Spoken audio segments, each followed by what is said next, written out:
నమస్కారం రాఘవరెడ్డి గారు. నమస్కారం. మీరు ఒక ప్రొఫెసరు, సెంట్రల్ యూనివర్సిటీ ప్రొఫెసరు. దాంతోపాటు అనేక రంగాల్లో పరిశోధన చేసినారు. ముఖ్యంగా ఇరిగేషన్ రంగంలో మంచి అనుభవం ఉంది మీకు. ఒక రకంగా చెప్పాలంటే టెక్నికల్‌గా తెలియకపోయినా సామాజికంగా ముఖ్యంగా తెలంగాణ అస్తిత్వ పోరాటాన్ని గమనించిన వారు. అస్తిత్వ పోరాటంలో నీళ్లు, నిధులు, నియామకాలు అనేది మనకు తెలంగాణ ట్యాగ్‌లైన్. అంతకుముందు మనకు తెలంగాణ సాయుధ రైతాంగ పోరాటంలో భూమి కోసం, భుక్తి కోసం, విముక్తి కోసం. అవును. అట్లాగే తెలంగాణ ఆధునిక ఉద్యమం అంటే తొలిదేశ మల్లిదేశ ఉద్యమాలను చూసుకుంటే మనకు నీళ్లు, నిధులు, నియామకాలు. మురికి నిబంధనలకు వ్యతిరేకంగా పోరాడినాం. 52 ఉద్యమం, 69 జై తెలంగాణ ఉద్యమం, మలిదేశ 91 ఉద్యమం. అట్లానే 2001 టీఆర్ఎస్ ఏర్పడిన తర్వాత తెలంగాణ సాధించేదాకా 13 ఏళ్ళది. ఇవైతే పూర్తిగా దగ్గరగా చూసినమాట ఈ ఉద్యమాన్ని. కనుక ఇప్పుడు ఇవాళ తెలంగాణ ఐకాన్, తెలంగాణ ప్రదాయిని ఒక రకంగా చెప్పిన తెలంగాణకు నీటి కష్టం తీర్చే కాళేశ్వరం ప్రాజెక్టు మీద ఇటీవల చాలా అవాకులు చవాకులు పేలేవాళ్ళు ఉన్నారు. రాజకీయంగా దాన్ని బదనాం చేసేవాళ్ళు ఉన్నారు. అంటే కుక్కను చంపాలంటే పిచ్చి కుక్క అని ముద్ర వేసి అది పనికిరా అంటే అంటున్నారు. అంటే కాళేశ్వరం, కూలేశ్వరం అంటున్నారు. ఈ విషయంలో స్పష్టంగా మీరు కాళేశ్వరం ప్రాజెక్ట్ ఏంటి, దానికి ఎందుకు నిర్మించారు, ఈ రకంగా రాజకీయానికి సంబంధం లేదు. ప్రొఫెసర్ గారు కనుక మీరు రాజకీయాలకు సంబంధం లేదు, మీరు ఒక అకాడమిషియన్గా మీరు మాట్లాడతారు కనుక దయచేసి మీరు ఈ కాళేశ్వరం, కూలేశ్వరమా, అసలు కాళేశ్వరం ప్రాజెక్టు ఏ ఉద్దేశంగా వచ్చింది, తెలంగాణ రైతాంగం దేనివల్ల నష్టపోతుంది, దేనివల్ల లాభపడుతుంది, రైతాంగం సంఘటన ఎట్లా కావాలి. దాంతోపాటు నాకు ప్రశ్న ఏంటంటే ఈ కాళేశ్వరం మొత్తం ప్రాజెక్టు సమగ్ర వివరాలను చాలామంది టీఎంసీలకు క్యూసెక్లకు తేడా తెలియని మాట్లాడుతున్నారు. మీకు తెలుసు కనుక ఈ మొత్తం కాళేశ్వరం ప్రాజెక్టు స్వరూప స్వభావాలు చెప్పండి. ఆ తర్వాత మనం ఒక్కొక్క ప్రశ్న అడుగుతుంటాం, దాని అనుబంధంగా చెప్పే ప్రయత్నం చేద్దాం. థ్యాంక్ యూ రామ్మోహన్ రావు గారు. కాళేశ్వరం ప్రాజెక్టు అనే కంటే నా ఉద్దేశంలో కాళేశ్వరం లిఫ్ట్ ఇరిగేషన్ స్కీమ్ అనడం ఆ, ఒక విధంగా కొన్ని అపోహలని దూరం చేస్తుంది. మనం కాళేశ్వరం ప్రాజెక్ట్ అనేసరికి ప్రజల్లో ఎలాంటి అపోహ వచ్చిందంటే ఇదొక స్టాండ్ అలోన్ ప్రాజెక్ట్ అంటారు. స్టాండ్ అలోన్ అపార్ట్మెంట్ లాగా స్టాండ్ అలోన్ ప్రాజెక్ట్ అనుకుంటున్నారు. ఎట్లా అంటే నాగార్జున సాగర్ ఒక ప్రాజెక్టు, శ్రీశైలం ప్రాజెక్టు కానీ, ఇంకా పోలవరం ప్రాజెక్టు, ఇవన్నీ స్టాండ్ అలోన్ ప్రాజెక్ట్స్. అట్లా మనకు కాళేశ్వరంలో ఒక ప్రాజెక్ట్ అంటూ లేదు. కాళేశ్వరం ప్రాజెక్టే కాదు అసలు. కాళేశ్వరం అనేది వివిధ 3 బ్యారేజీలు, పంప్ హౌజులు, కాలువలు, రిజర్వాయర్లు, వీటి సమాహారం. వీటిని అంతటిని కలిపి ఒక నామెన్క్లేచర్ అంటాం మనం. ఒక నామకరణం చేసింది ఏంటంటే కాళేశ్వరం ఆ ప్రాంతంలో ఉంది కాబట్టి ముక్తేశ్వర కాళేశ్వర ఆలయాన్ని దృష్టిలో పెట్టుకొని దానికి కాళేశ్వరం అని పేరు పెట్టారు. కానీ మనం టెక్నికల్ చూసుకున్నట్టయితే ఇది కాళేశ్వరం లిఫ్ట్ ఇరిగేషన్ స్కీమ్, ఇది కేఎల్ఐఎస్. అది మోస్ట్ అప్రాప్రియేట్ టర్మ్ అది. ఎందుకంటే ప్రాజెక్ట్ అనేసరికి ఇది ఇప్పుడు దురదృష్టవశాత్తు ప్రజల్లోకి ఎలా వెళ్ళిపోయిందంటే కాళేశ్వరం ప్రాజెక్టు మేడిగడ్డలో 2 పిల్లలు ఊరిపోగానే కాళేశ్వరం ప్రాజెక్టే మొత్తం పోయింది, 1,00,000 కోట్ల ప్రజాధనం వృధా అయింది అనుకుంటున్నారు. అది ఎందుకంటే వాళ్ళ దృష్టిలో, ప్రజల దృష్టిలో, నేను మామూలు ప్రజల దృక్కోణంతో చెప్తున్నాను. నాగార్జున సాగర్లో 2 గేట్లు కొట్టుకపోతే ప్రాజెక్టు మొత్తం కొట్టుకుపోయినట్టు, లేదా శ్రీశైలం ప్రాజెక్టులో ఏదైనా అయితే శ్రీశైలం ప్రాజెక్ట్కే డేంజర్. అంతకంటే మరీ ముఖ్యంగా ఈ మధ్యన చూసాం, 5-6 ఏళ్ల కింద పోలవరం కాఫర్ డ్యామ్ మొత్తం కొట్టుకుపోయింది. దాంతో ఏమైందంటే పోలవరం డ్యామే కొట్టుకుపోయినంటే అంటే ఒక విధంగా అది నిజమే. అంటే పోలవరం డ్యామ్కి ఎఫెక్ట్ అయింది, పోలవరం ప్రాజెక్ట్కి ఎఫెక్ట్ అయింది. అదే దృష్టితో కాళేశ్వరం కూడా చూస్తున్నారు. ఇది అట్లా కూడా కాదు కదా, ఇది అట్లా కాదు. ఇది కాళేశ్వరం స్కీమ్లో 3 బ్యారేజీలు ఉన్నాయి, మీకు తెలిసిందే. మేడిగడ్డ, అన్నారము, సుందిల్లా బ్యారేజీలు. ఈ బ్యారేజీలు గోదావరి, ప్రాణహిత నదుల మీద కట్టిన బ్యారేజీలు. ఈ బ్యారేజీలో ఎక్కడ మీకు అంటే కెనాల్స్, దాని ద్వారా కెనాల్స్ ఉండవు.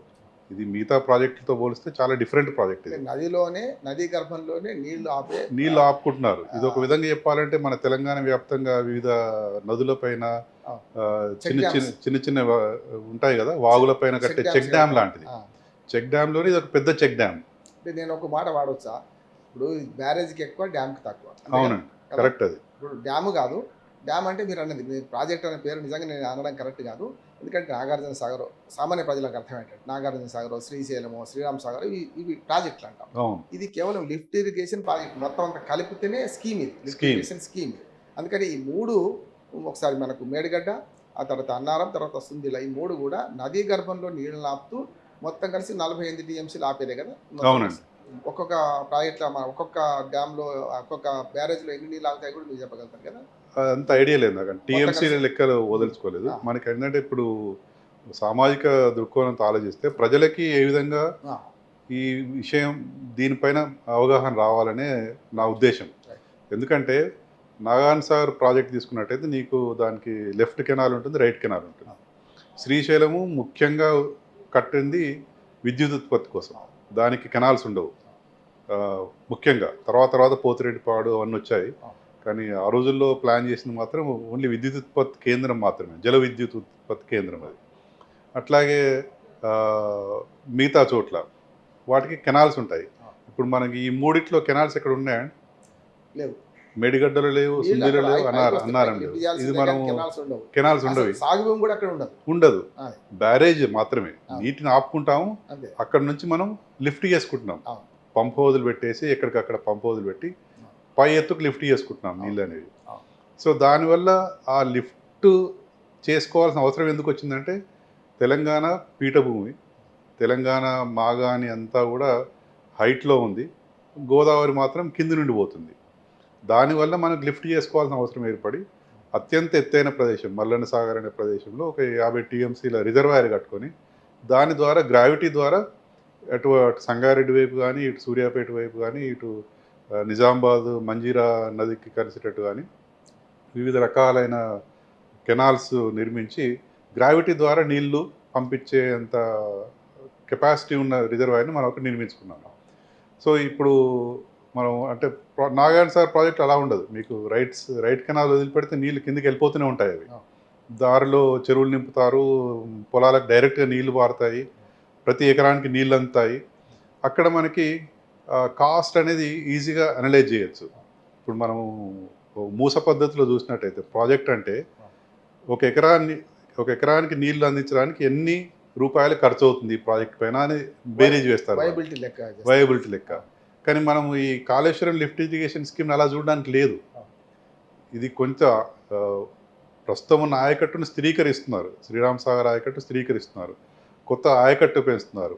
కానీ దీనికన్నా వీటి రెండింటికన్నా ముఖ్య ఉద్దేశం ఏంటంటే తెలంగాణలో జలవనరులని పెంపొందించడం, ఉన్న వాటిని సంరక్షించుకోవడం. తెలంగాణకు చారిత్రకంగా చూసినట్టయితే చిన్న నీటి జలవనరులు ఎక్కువ ఆధారపడేవి. ఆ రోజుల్లోనే మనకి నాగార్జున సాగర్ డ్యామ్ లేనప్పుడు ఆంధ్ర ప్రాంతంలో ఇప్పుడు మనం అంటే పచ్చని పంటలతో ఉన్నటువంటి గుంటూరు, కృష్ణా ఏరియాలో కూడా పంటలు పండని రోజుల్లో ఈ తెలంగాణలో కొన్ని ప్రాంతాల్లో పంటలు బ్రహ్మాండంగా పడినాయి. మనకి కాకతీయుల వివిధ రకాల సముద్రాలు ఉన్నాయి. అవును. ఆ రోజుల్లో అవును. రాజులు వాటిని సముద్రాలు తయారు చేశారు. వాటి పేరు సముద్రం అని పెట్టారు. అవును. గణపురం సముద్రం, అవును. ఇంకా చాలా సముద్రాలు ఉన్నాయి. ఇంజనీరింగ్ రామప్ప ఎక్స్పర్ట్స్ చెరువు, లక్నవరం చెరువు, లేకపోతే మనకు పాకాల చెరువు ఆ, కదా? అదే. చెరువులు ఉన్నాయి, సముద్రాల పేర్లు కూడా ఉన్నాయి. సముద్రం. అంటే సముద్రం అనేది ఒక రిజర్వాయర్ క్రియేట్ చేశారు వాళ్ళు. అవును. ఉన్న నీటిని ఒడిసిపట్టి అవును. గొలుసు చెరువుల ద్వారా ప్రతి ఊరికి ఒక చెరువు ఉంటుంది. అవును. చెరువు లేని ఊరు లేదు. తెలంగాణలో చాలా రేరు. అవును. మన తెలంగాణ ఈ ఒక పార్ట్లో చెరువు నిండగానే ఇంకో చెరువులోకి అలుగు పారుతుంది. ఇంకో అలుగు పారుతుంది. గొలుసు చెరువులు కాకతీయుల కాలం. దాని కింద అద్భుతంగా పంటలు పడినాయి. అవును. ఈ కాళేశ్వరం ఒక ముఖ్య ఉద్దేశం కూడా ఈ ఉన్న చిన్న నీటి జల వనరులని మళ్ళీ రివైవ్ చేయడం. ఎందుకంటే అవి చాలా నెగ్లెక్ట్ కాపడ్డాయి. సమైక్యాంధ్ర పాలనలో వాటిని అసలు పట్టించుకోలేదు. పూటిక తీసిన పాప అనుకోలేదు, మరమ్మతులు చేయలేదు, తూములు బాగా చేయలేదు. ఈ కాళేశ్వరంలో ఎక్కడికక్కడ వీలైనంత వరకు వాగులు నింపారు. హల్దీ వాగు కానీ, కూడవెల్లి వాగు కానీ, అవి మీరు చూసినట్టయితే సమ్మర్లో కూడా ప్రతి సమ్మర్లో మత్తడి పోస్తున్న వాగులు అవి. ఒకప్పుడు చూసుకున్నట్టయితే మనకి పీక్ ఎక్కువ వర్షాలు పడ్డ సీజన్లో మాత్రమే ఒక జీవితకాలంలో ఒక 2-3 సార్లు మత్తడులు దుంకిన వాగులు ఇటువంటివి, అలుగులు బారిన వాగులు. కానీ ఇప్పుడు చూస్తే మీకు దాదాపు 360 రోజులు వాగు ఫుల్ ఉంటుంది. దీనివల్ల ఏమవుతుందంటే మీకు డైరెక్ట్గా పొలాలకి నీరు అందకపోయినా ఇండైరెక్ట్గా అందుతుంది. అంటే అక్కడ నెసెసిటీ కూడా లేదు మనకి. ఎందుకంటే తెలంగాణలో కొంత రాజకీయ ఒత్తిళ్ల వల్లనో లేకపోతే రాజకీయ పార్టీలు శ్రమించడం వల్లనో విద్యుదీకరణ జరిగింది. ఎలక్ట్రిఫికేషన్ ఆఫ్ పంప్ సెట్స్ అనేది చాలా పెద్ద ఎత్తున జరిగింది. తెలంగాణలో చాలా ఎక్కువ పంప్ సెట్స్ ఉన్నాయి. అంటే పంప్ సెట్స్ అన్నీ కూడా ఓపెన్ వెల్స్ లేదా బోర్ వెల్స్. సో దానివల్ల ఏమైందంటే ఈ ఓపెన్ వెల్స్లో రివైవ్ అయిపోయినాయి. ఇప్పుడు చెరువులో నీళ్ళు వచ్చేసరికి ఓపెన్ వెల్స్ రివైవ్ అయినాయి, బోర్వెల్స్ రివైవ్ అయినాయి. దానివల్ల ఈ ప్రాజెక్ట్ మీద ప్రెషర్ లేదు. మీరు నాకు నా ఎకరానికి కాలువల ద్వారా నీళ్లు వస్తున్నాయా లేదా అన్న అంశం ముఖ్యమైన అంశం కాదు ఇక్కడ. ఇంకొకటి టోపోగ్రఫీ. మనంతా ప్లెయిన్ టోపోగ్రఫీ కాదు. అది కోస్తాలో ఉన్నట్టు కానీ మిగతా చోటు ఉన్నట్టు కానీ ప్లెయిన్ టోపోగ్రఫీ కాదు. నీకు కాలువ ఒక దగ్గర వదిలిపెడితే అన్ని పొలాలకు నీరు పారేటట్టు లేదు. అంటే మనం అంటాం కదా, కాలడ్డం పెడితే పారే పొలాలు కావు మనవి. అక్కడంతా కోస్తాంధ్రలో మీకు సముద్ర మట్టం కన్నా 50-100 మీటర్ల లోపే అన్ని పొలాలు ఉంటాయి కనుక మైదాన ప్రాంతాలు కనుక పోతూనే ఉంటాయి. మీరు అట్లా కాదు, మీరు గుట్టలు అన్ని రకరకాల కొండలు అడ్డం వస్తుంటాయి. అంటే అక్కడ మనం ఎక్కడికక్కడ ప్రతి ఊరికి ఒక చెరువు ఒక మినీ రిజర్వాయర్ అయిపోయింది. ఆ చెరువుని దీని ద్వారా రివైవ్ చేసినాం మనం, మళ్ళీ సజీవంగా తీసుకొచ్చాం. మిషన్ కాకతీయ మొదలు పెట్టినారు. మిషన్ కాకతీయ ఓన్లీ ఫర్ చెరువుల మరమ్మత్తు, పూడిక తీయడం, తూములు మరమ్మతు చేసుకోవడము, కాలువలు మరమ్మతు చేసుకోవడం. కానీ కాళేశ్వరం స్కీమ్ ద్వారా అవసరమైనంత మేరకు, అందించగలిగినంత మేరకు ప్రతి ఎకరానికి నీళ్లు పోయినాయి, కాలువల ద్వారా పోయినాయి. మిగతా చోట్ల వాగుల ద్వారా నింపి, వాగుల ద్వారా లిఫ్టులు పెట్టేసి చెరువులు నింపారు. చెక్ డ్యాముల ద్వారా నీళ్ళు ఆపుకొని అక్కడ నుంచి చెరువులు నింపగలిగారు. దాని ద్వారా ఏమైంది, ఒక చెరువు నిండిందంటే దాదాపు ఒక 200-300 ఎకరాలకి నీళ్ళు అందిస్తుంది. అంటే ఖరీఫ్ రబీ సీజన్లో నీళ్ళు పుష్కలంగా వచ్చే అవకాశం ఉంటుంది. అంటే మళ్ళీ రైతు కొత్త బోర్లు వేసుకోవాల్సిన అవసరం లేకుండా ఒక నీటి ఎద్దడి తొలగిపోయింది. అంటే ఈ తెలంగాణ రైతులు కూడా ఎప్పుడు కూడా కోరుకోలేదు మా ఎకరానికి, మా పొలానికి డైరెక్ట్గా నీళ్లు రావాలి, కాలువ నీళ్ళు రావాలి అనే ఉద్దేశం లేదు. ఎందుకంటే వాళ్ళకి తెలుసు, భౌగోళిక పరిస్థితులు తెలుసు. కొన్ని చోట్ల ఎత్తులు, కొన్ని చోట్ల వంపులు ఉంటాయి. అటువంటి చోట ఇదొక విధంగా చెప్పాలంటే మళ్ళీ మనం కాకతీయ రాజులు వాళ్ళు నిర్మించిన చెరువులని మళ్ళీ పునర్వైభవం తీసుకురావడానికి ఈ కాళేశ్వరం స్కీమ్ బాగా ఉపయోగపడింది. ఒక మాటలో చెప్పాలంటే మీరు నాగార్జున సాగర్కు కుడి కాలువనేమో జవహర్లాల్ నెహ్రూ కాలువ, ఎడమ కాలువ లాల్ బహదూర్ శాస్త్రి కాలువ. లాల్ బహదూర్ శాస్త్రికి ఎంత విలువ ఉందో మన ఎడమ కాలువ కూడా అంతే విలువ ఉంది. ఎందుకంటే తిరువురు దాకా పోవాలి కృష్ణా జిల్లా వరకు, ఎక్కువ గోదావరి దాటితే ఎక్కువ కదా. అట్లానే సరస్వతి కాలువ ఆదిలాబాద్ దిక్కు, శ్రీరామ్ సాగర్కు, ఇటు మన కాకతీయ కెనాల్ కదా, ఈ రెండు. ఇట్లా ఈ పద్ధతి లేదు కనుక కాళేశ్వరం ప్రయోజనాల విషయం మాట్లాడుతున్నాం కనుక కాళేశ్వరంతో మీరు అన్ని చెరువులు నింపారు, వాగులు బారించారు, భూగర్భ జలాలు పెంచారు, దాని ద్వారా వచ్చింది. అట్లాగే రిజర్వాయర్లు కూడా 141 టీఎంసీల మేరకు నింపుకునే అవకాశం ఉంది. మనకు సామెత ఉంది రాఘవరెడ్డి గారు, ఏమైందంటే మరి రేపు నల్ల రాదంటే మనం ఏం చేస్తాం, ఉన్న నీళ్లను మనం ఒడిసి పట్టుకొని గంగాళాలు, చెంబులు, గిన్నెలు మగ్గు ఉండి నింపుకుంటాం కదా. రేపు రాదనుకున్నప్పుడు చేస్తాం. కానీ మనకు అవకాశం లేకుండా మొన్నటి దాకా. ఇప్పుడు ఎట్లయితే కాళేశ్వరం ప్రాజెక్టు ప్రయోజనాల్లో మొట్టమొదటి మీరు ఏం చెప్పారంటే వాగులు నింపుకోవడం, చెరువులు నింపుకోవడం, దాని ద్వారా నీళ్లు వారించుకోవడం, అంటే కాలువలు ఆంధ్ర టైప్లో కాకుండా. ఇక్కడ కాళేశ్వరం ప్రయోజనాల్లో మొట్టమొదటి మీరు 3 బ్యారేజీల తర్వాత ఎట్లా ఈ కొండపోచమ్మ దగ్గర చేరుతాయి ఒకసారి ఆ వివరణ చేస్తే ప్రజలకు అర్థం కావాల్సింది. ప్రాజెక్ట్ అంటే 1,00,000 కోట్లు దుర్వినియోగం, 1,00,000 కోట్ల అవినీతి జరిగింది. అసలు 89,000 కోట్లు ఖర్చు అయితే 1,00,000 కోట్ల అవినీతి అంటున్నారు, అది ఎగ్జాక్ట్ చెప్పడమే. రెండోది ఏంటంటే 1,00,000 కోట్లు వృధా పోయినాయి అంటున్నారు, మేడిగడ్డ కుంగిబాడుతుంది. అందుకని కాళేశ్వరం మొత్తం ప్లాన్ ఒక్కసారి వివరిస్తే దాని తర్వాత మనం మాట్లాడతాం. అంటే ప్రాణహిత గోదావరి కలిసే చోట మేడిగడ్డ బ్యారేజ్ ఫస్ట్ బ్యారేజ్ కట్టారు. అక్కడ ఎందుకంటే మనకి సంవత్సరం పొడవునా నీళ్లు పారుతూనే ఉంటాయి. గోదావరిలో మహారాష్ట్ర బాబ్లీ ప్రాజెక్ట్ కానీ ఇంకా ఆ పైన ప్రాజెక్ట్ కట్టడం వల్ల శ్రీరామ్ సాగర్కి వరద తగ్గిపోయింది. దాని కింద కూడా వరద అంటే కొంచెం డౌట్ఫుల్గా మారింది. ఈ నేపథ్యంలో సిడబ్ల్యూసి ఇంకా వ్యాప్కోస్ సంస్థ లాంటి వాళ్ళు ఇంజనీర్లు ఇచ్చిన వాళ్ళ అభిప్రాయం మేరకు, సూచన మేరకు మేడిగడ్డ పాయింట్ డిసైడ్ చేసినారు గవర్నమెంట్. అంటే అదొక విధంగా టెక్నికల్ టీమ్ ఇచ్చిన సజెషన్ బేస్ చేసుకుని అది కట్టారు. అక్కడ నుంచి వివిధ బ్యారేజీలు కట్టారు. దీంట్లో 3 బ్యారేజీలు ఉంటాయి. 3 బ్యారేజీలు నీళ్ళు నింపడం, ఒక పంప్ హౌస్ నుంచి ఇంకొక బ్యారేజీకి నింపడం, ఆ బ్యారేజీ నుంచి పంప్ హౌస్ నుంచి ఇంకొక బ్యారేజీ నింపడం, అక్కడ నుంచి ఎల్లంపల్లి రిజర్వాయర్కు, ఆ తర్వాత మిడ్ మానేరు, ఈ వివిధ రకాల ఎగ్జిస్టింగ్ ప్రాజెక్ట్స్. ఎల్లంపల్లి ఆల్రెడీ ఒక 70-80% అంతకుముందు మన తెలంగాణ రాకముందే కంప్లీట్ అయింది, 20 టీఎంసీలు. కానీ అది ఎప్పుడు అంటే ఫుల్గా యూటిలైజ్ కాలేదు. మనకు తెలంగాణ 2014 వచ్చేపాటికి కూడా మొత్తం వర్క్స్ కాలేవు కాబట్టి, ఇంకా ముంపు పరిష్కారాలు అవన్నీ చేయలేదు కాబట్టి ఎప్పుడు మనం రియలైజ్ కాలేదు దాని బెనిఫిట్స్. కానీ ఈ మన తెలంగాణ ఏర్పడిన తర్వాత దాన్ని సాల్వ్ చేసేసి ఎల్లంపల్లి కూడా నీళ్లు పంపు చేసుకున్నారు, లేదా పైన వచ్చిన నీళ్ళు ఆపేశారు. అక్కడ నుంచి వివిధ స్టేజుల్లో లిఫ్ట్ చేస్తూ దాంతోపాటే వీళ్ళు కాలువలు తవ్వారు. అంటే ఈ కొత్త ప్రభుత్వం కాలువలు, టన్నెల్స్, కొన్ని చోట్ల గ్రావిటీ ద్వారా సబ్ స్టేషన్స్, మన సొరంగాలు, గాయత్రి పంప్ హౌస్ అంటాం, అది ఎక్కడో ఒక 250 మీటర్ల అడుగును ఉంటుంది అనుకుంటాను. నంది పంప్ హౌస్ చాలా కన్నేపల్లి మొదలు మన మన మేడిగడ్డ తర్వాత పైకి ఉంది, కాళేశ్వరం 3 కిలోమీటర్లు మన కన్నేపల్లి పంప్ హౌస్. అది గోదావరి నది ఇట్లా క్రాస్ పోతుంటుంది. అవును. కానీ అక్కడి నుంచి గ్రావిటీ ద్వారా ఎత్తిపోయగానే ఆ నీళ్లు వెనక్కి వస్తున్నాయి. ఎందుకంటే నది పక్కనే ఉన్న ఒడ్డు నుంచి గ్రావిటీ ద్వారా మొత్తం ఎత్తిపోతే నీళ్లు పైకి ఎత్తిపోస్తే అంటే ఒక పాయింట్ దాకా ఎత్తిపోస్తారు, అక్కడ నుంచి గ్రావిటీ ద్వారా వెనక్కి వచ్చేసింది. అట్లా వెనక్కి 3 సార్లు అదే జరుగుతుంది. ఆ తర్వాత మిడ్బానేరు కూడా మధ్యన కూలిపోయింది, మన కొత్త కొట్టుకుపోయింది, మీకు తెలుసు. దాన్ని బాగు చేసుకున్నాం మనం తెలంగాణ వచ్చిన తర్వాత అన్నపూర్ణ రిజర్వాయర్, తర్వాత అక్కడి నుంచి రంగనాయక సాగర్, అక్కడి నుంచి మనకు మల్లన సాగర్ 50 టీఎంసీలు, మల్లన సాగర్ నుంచి మనం కొండపోచం, మల్లన సాగర్ నుంచే కొంచెం డైవర్షన్ తీసుకుని బస్వాపురం వైపు పోయేది, పెద్దమల వైపు పోయేది.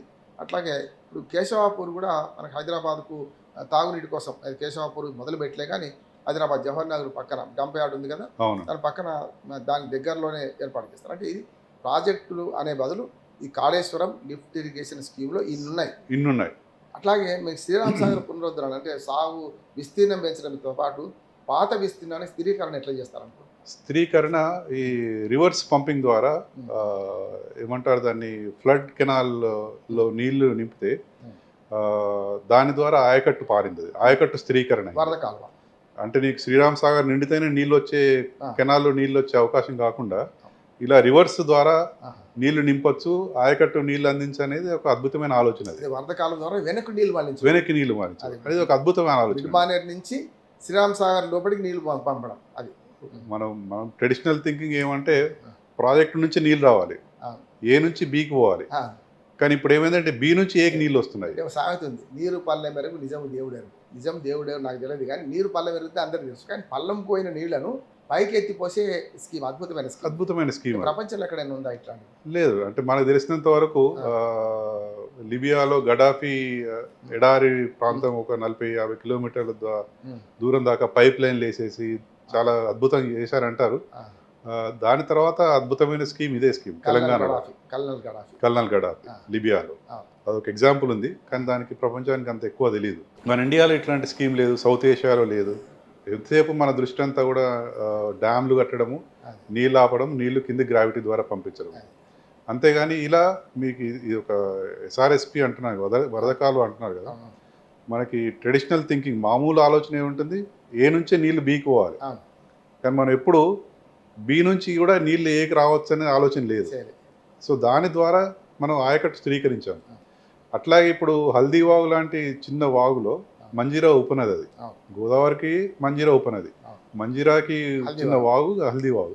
హల్దీ వాగులో నీళ్లు పసుపేరు మన ఇద్దరం ఒకే జిల్లాకు చెందిన వాళ్ళం కనుక ఉమ్మడి మెదక్ జిల్లాకు మెతుకు సీమ కూడా మనకు పైకి పోతే, మీకు మీ ఊరి నుంచి పైకి పోతే కూడా అంటే మనకు ఆనాడే కాకతీయుల కాలంలోనే గణపురం ఆయకట్టు చాలా పెద్ద ఆయకట్టు. నిజాం పీరియడ్లో జరిగిన అభివృద్ధి గురించి చెప్తాను. నిజాం పీరియడ్లో కూడా మనకు ఈ చెరువులు వచ్చినాయి, minor irrigation, major irrigation project, medium project అంటారు. మన మేజర్ ఎప్పుడు లేవు.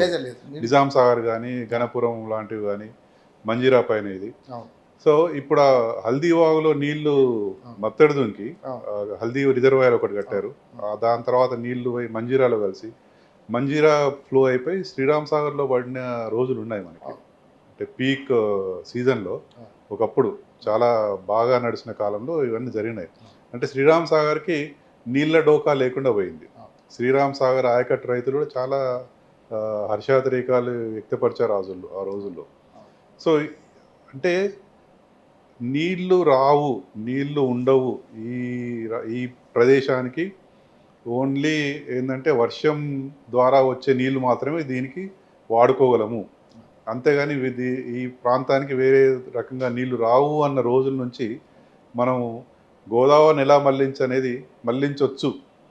మళ్లించి ఈ ప్రాంతాన్ని వాటర్ సఫిషియంట్ రీజన్గా, అంటే మనకి ఉన్న అవసరానికన్నా ఎక్కువ నీళ్ళు వచ్చాయి. అవును. అందువల్లే మనము హైదరాబాద్ కూడా నీళ్లు ఇవ్వగలుగుతున్నాము.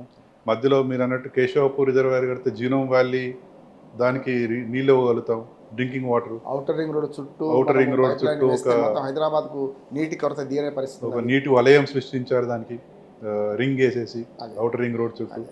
అంటే దానికి ఉన్న వివిధ రకాల గ్రామాలకి అవును. మొత్తం ఒక వాటర్ స్కేర్సిటీ లేకుండా అవును.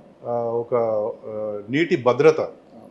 ఇది మనము ఈ చిన్న చిన్న లోకల్ పెట్టి పాలిటిక్స్ ఎబోవ్ ఆలోచించి, అవును. దానికన్నా ఎబోవ్ ఆలోచిస్తే ఇంటర్నేషనల్ ప్రోటోకాల్స్ చెప్తున్నాయి. సస్టైనబుల్ డెవలప్మెంట్ గోల్స్లో అవును.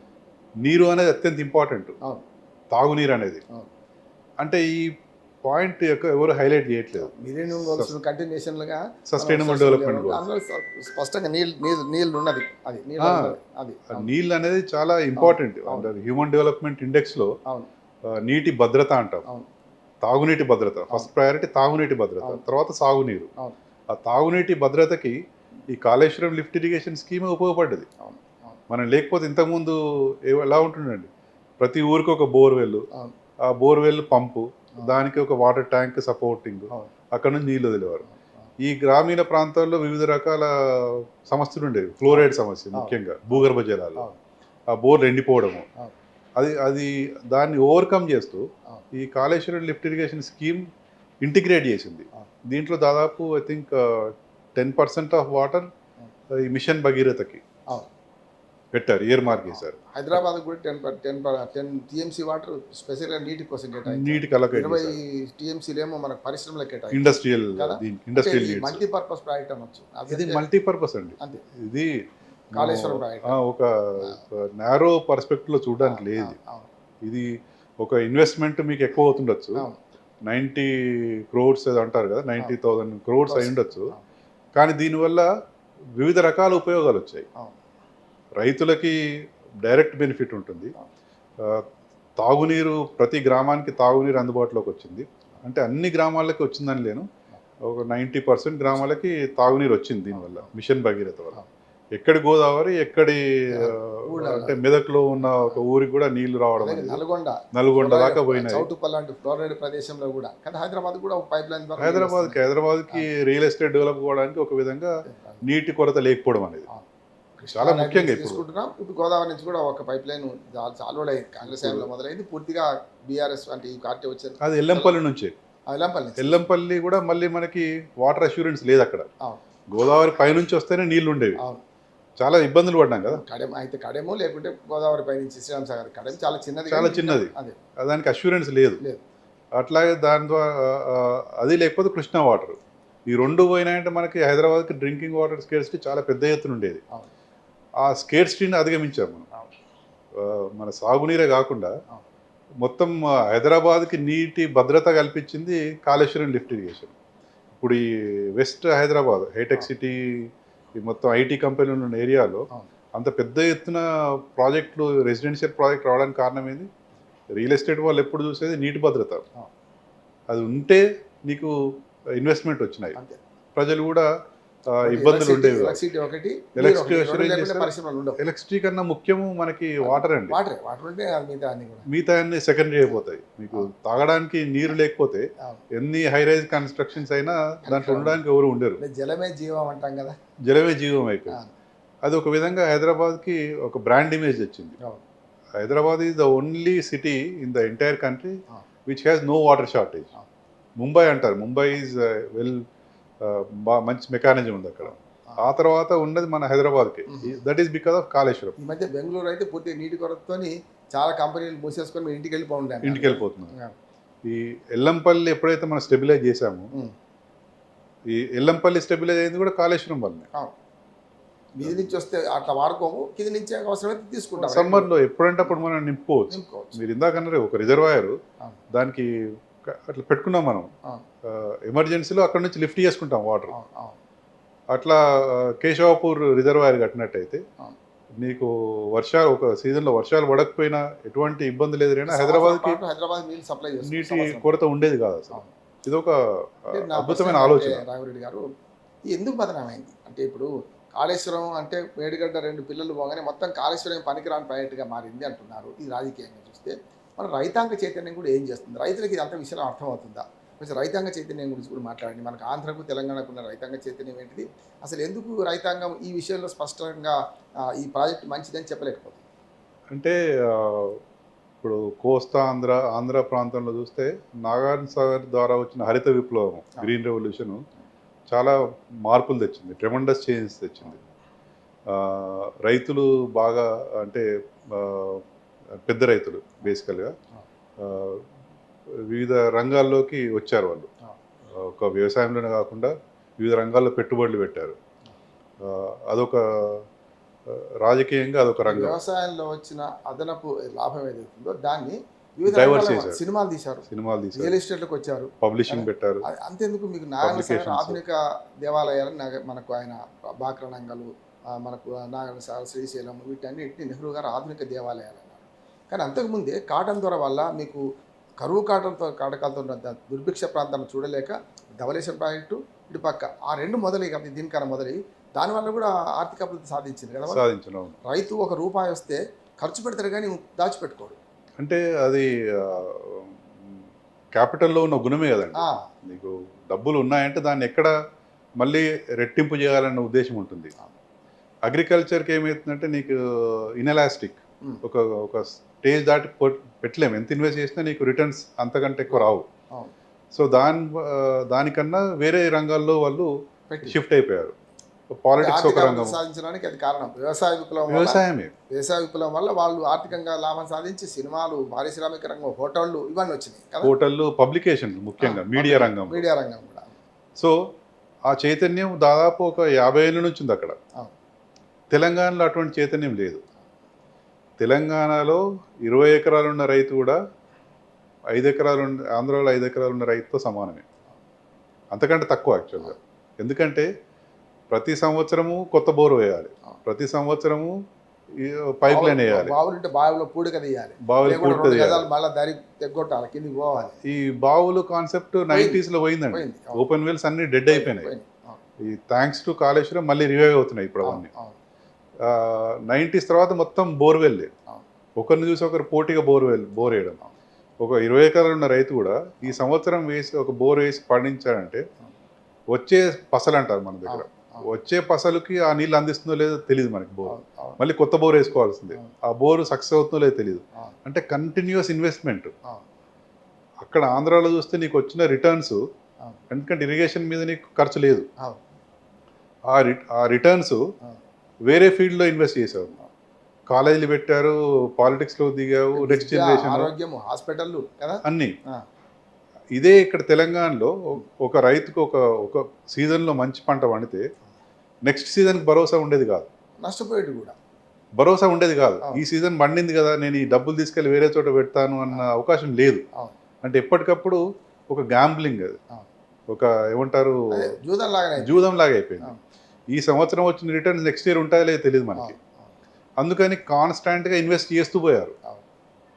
దానివల్ల ఏమైందంటే ఈ బోర్వెల్ చక్రంలో నాకు బోల రామరెడ్డి అని ఒక ఆయన గురించి కేసీఆర్ గారు ఎప్పుడు చెప్పేది, నల్గొండ బోల రామరెడ్డి ఎన్ని బోర్లు వేశారని. ప్రతి 2-3 ఎకరాల భూమిలో 20 బోర్లు వేశారు, 10 బోర్లు వేశారు.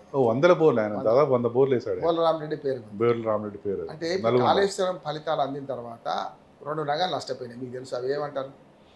ఆబ్వియస్ అండి, రిగ్ యజమానులు, ఇంకోటి బోర్వెల్ రిపేర్ యజమానులు కూడా, షాప్ కరెంట్ అదే అండి బోర్వెల్ రిపేర్లు, బోర్వెల్ వేసేవాళ్ళు ప్లస్ కరెంట్ మోటార్లు రిపేర్. అంటే నాణ్యమైన కరెంట్ ఇవ్వడం వల్ల మళ్ళీ ఎక్కువ లాగడం లేదు కదా, తక్కువ అంటే భూగర్భ జల మట్టం పెరిగడం వల్ల దానివల్ల ఈ 2 రంగాలు కొంచెం ఒడిదుడుకులు పోయినరు.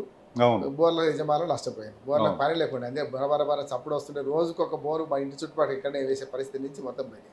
అయితే ఇది బదనాం కావడానికి ముఖ్యంగా తెలంగాణ రైతాంగ చైతన్యం ఎందుకు లేదు మీరు చెప్పారు. ఆంధ్రకు తెలంగాణకు వచ్చారు, కానీ ఇప్పటికి కూడా కాళేశ్వరం కూలేశ్వరం అని ప్రచారం చేస్తుంటే ఈ రైతాంగం ఎందుకు తిరగబట్టలేదు?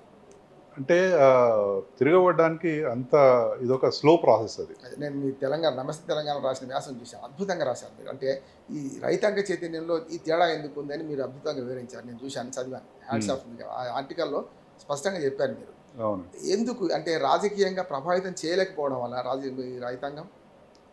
ఇప్పుడు రైతులని సంఘటితం చేయాలంటే ఒక శక్తి ఉండాలి. ఆ, ఇప్పుడు డెమోక్రసీలో మనకి రాజకీయ పార్టీలు, ఆ, అది కాకుండా నాన్ సివిల్ సొసైటీ అంటాం ఆ. మనం.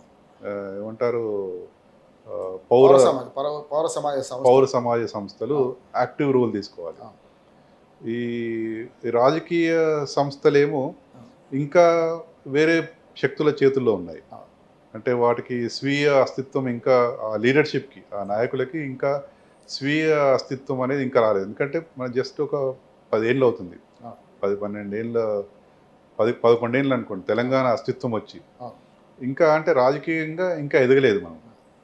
ఇంకోటి, ఈ పౌర సంస్థలు కూడా ఆ. యాక్టివ్గా లేవు. అది. ఆహ్, ఆ పౌర సంస్థలు ఈ రాజకీయ శక్తులు చేయలేని పని చేయగలవు. ఆ, ఆహ్, అవి యాక్చువల్‌గా ఈ రైతుల దగ్గరికెళ్ళి వాళ్ళని సమావేశపరిచి, ఇలాంటి ఇబ్బందులు ఎదురవుతున్నాయి మనకి అని చెప్పి వాళ్ళని సంఘటితం చేసే అవకాశము వస్తుంది. ఇప్పుడే ఇంత అంటే తొందరగా రాదు. ఉద్యమ సమయంలో ఉన్నంత సెన్సిటివిటీ లక్ష్యాన్ని ముద్దాడిన తర్వాత తెలంగాణ రాష్ట్రం సిద్ధించిన తర్వాత లేకుండా పోయిందంటారా మరి ఈ విషయంలో? అంతేగా. అంటే అప్పుడు నీళ్లు నిధులు నియామకాలు అప్పటి ఉద్యమం. నిజంగా చెప్పాలంటే మన నీళ్ళు తలాపునే గోదావరి, మన చేను చెలక ఎడారి అనే పాటలు వచ్చినాయి. అవును. సాహిత్యం కూడా అద్భుతంగా వచ్చింది. మరి ఆ తర్వాత ఈ చైతన్యం ఎటుపోయినట్లు లెక్క? అంటే ఇప్పుడు రాజకీయంగా మలచబడ్డదంటారా? తెలంగాణ ఉద్యమ టైంలో ఉన్న చైతన్యం అంటే హోలిస్టిక్ అది. ఆ, అన్ని అంశాలు. ఆ. మీరన్నట్టు నీళ్లు, నిధులు, నియామకాలు, ఇంకా మిగతా అంశాలు కూడా, డిస్క్రిమినేషన్, వివక్ష, ఆ, దోపిడీ, ఆ, అవన్నీ అంశాలతో కూడుకొని ఒక జేఏసీ లాంటి టీ జాక్ అంటాం కదా, ఆ, ఒక గ్రామాన, పట్టణాన, నగరాల్లో అన్ని జాక్లు వాడకి ఏర్పడి సబ్బండ వర్గాలు ఏకమైంది. సబ్బండ వర్గాలు ఏకమైనవి ఒక ఒక హోలిస్టిక్ అంటాం మనం. అవునవును. కులాల పరంగా కూడా మీరు ఇప్పుడు జేఏసీ అంటే హైదరాబాద్ తెలుసు, కానీ మామూలు గ్రామాలల్లో అన్ని కులాలు ఈ దీనికోసం స్టార్ట్ అయినాయి. స్టార్ట్ అయింది. అంటే తెలంగాణ చైతన్యం వచ్చింది అది. ఉమ్, తెలంగాణ పట్ల చైతన్యం వచ్చింది. ఆ, అయితే ఇప్పుడు కాళేశ్వరంకి ఎందుకు రాలేదంటే ఉమ్, ఇంకా ఆ చైతన్యం రాలేదు. ఉమ్, ఒక ముఖ్యమైన విషయం, అంటే సామాజిక శాస్త్రవేత్తగా ఏం చెప్పవచ్చు అంటే, ఉమ్, రైతులు అనేవాళ్ళు ఒక సంఘటితం అవ్వడానికి చాలా తక్కువ అవకాశాలు ఉంటాయి, పర్టికులర్గా తెలంగాణ లాంటి ప్రాంతాలు. ప్రాంతాల్లో. ఎందుకంటే రైతులు ఒక కేటగిరీ కింద, హార్డ్ కోర్ కేటగిరీ కింద రారు. దాంట్లో వివిధ కులాలు ఉన్నాయి, వివిధ వర్గాలు ఉన్నాయి. రాజకీయ పార్టీలు ఉన్నాయి మళ్ళా ఇందులోనే. ఆ కులాల నుంచి వస్తుంది. కులాలు ప్లస్ క్లాస్, అంటే వర్గాలు. అవును, ఆ, పేద రైతులు ఉన్నారు, అవును, పెద్ద రైతులు ఉన్నారు. అవును, వాళ్ళిద్దరి మధ్య పొసగదు. అవును. మనం అనుకుంటాం రైతులంతా ఒకటే అవును. హోమోజీనియస్, కాదు. అంటే ఏమంటారు దాన్ని తెలుగులో, హోమోజీనియస్ కమ్యూనిటీ కాదు అది. కాదు, కాదు. దాంట్లో వివిధ రకాల వర్గాలు ఉన్నాయి. అవును. ఆ, కులాల పరంగా రెడ్డి, ఆ, ఒక దళితులు. ఒక రైతు ఎలా ఉంటాడో, అవును, దళిత రైతు అవును, ఎలా ఉంటాడు, వాళ్ళ మధ్య ఎటువంటి సంబంధాలు ఉంటాయి. అవును. అంటే ఈ వివిధ రకాల వర్గాలు ఉండడం వల్ల సార్. రైతులు, దీన్ని రాజకీయ పార్టీలు వాడుకుంటున్నాయి. అవును. కొంతమంది వీళ్ళ రైతుల్ని దగ్గర తీసి, వీళ్ళ అనైక్యతను వాళ్ళు వాడుకుంటున్నారు. అనైక్యత అనలేమో, అది ఒక ఐక్యత ఉండాల్సినంత లేకపోవడం. చైతన్యం లేదు. మనం ఐక్యం కావాలి అన్న చైతన్యం ఇంకా రావట్లేదు. రైతులు కులాల పరంగా, వర్గాల పరంగా, పంటల పరంగా కూడా చిలిపోయారు. ఏదైనా పత్తి రైతులు వేరే, మిర్చి రైతుల కష్టం వేరే, అవును. చెరుకు రైతుల కష్టం, ఇట్లా చూస్తున్నారు తప్ప ఒకరి కష్టం వచ్చినప్పుడు ఇంకోరు సంఘటితంగా ముందుకు వస్తలేదు కదా. ముందు రావట్లేదు. రాజకీయ పార్టీల పరంగా కూడా విడిపోయింది కదా. అంటే రైతులే ఇప్పుడు రాజకీయ పార్టీలు ఏమవుతుందంటే వీటిని ఏమంటారు, దాన్ని క్యాష్ చేసుకుంటున్నాయి, దీన్ని వాడుకుంటున్నాయి. ఓటు బ్యాంక్ రాజకీయాలకు ఏ రైతుని పట్టుకుంటే, ఏ కులం రైతుని పట్టుకుంటే మనకు ఓట్లు పడతాయి, ఏ కులం రైతుని పట్టుకుంటే వాళ్ళు మిగతా రైతులను ఇన్ఫ్లుయెన్స్ చేయగలుగుతారు, మిగతా ఓటర్లను ఇన్ఫ్లుయెన్స్ చేయగలుగుతారు, ప్రభావితం చేయగలుగుతారు అన్న దృష్టితో పోతున్నారు. అంటే ఇప్పుడు చైతన్యం రావాల్సింది రైతుల్లోనే. ఇప్పుడు రైతు వేదిక అనే ఒక ఒక సిస్టమ్ తయారు చేశారు లాస్ట్ గవర్నమెంట్లో. రైతు వేదికలు, అక్కడ కూర్చొని రైతులు వచ్చి కూర్చొని చర్చించాలనేది ఒక మంచి అంబిషన్, అది మంచి అంబిషియస్ ప్రోగ్రామ్ ఇది. దాని భవనాలు కూడా కట్టారు, భవనాలు, రూములు అన్నీ కట్టారు.